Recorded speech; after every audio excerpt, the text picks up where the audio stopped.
ક્યાં ગયું એ બધું જે મેં લખ્યું હતું એ? કેમ શું થયું? જો અત્યારે નેટવર્ક હોત ને તો મમ્મી દીદીના લગ્ન જ કરાવી દેત. અરે યાર તું કેમ આવું કરે છે?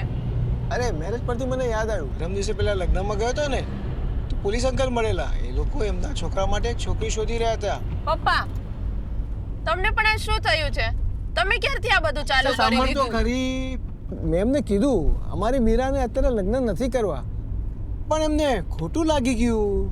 પછી પછી પછી મેં એમને કીધું અમારી જે નાનકી છે ને એ ખૂબ ઉતાવળી થઈ રહી છે લગ્ન કરવા માટે. આવું કીકી કરવાનું બંધ કરો અને રસ્તો જો નહીતર આપણે ખોવાઈ જઈશું.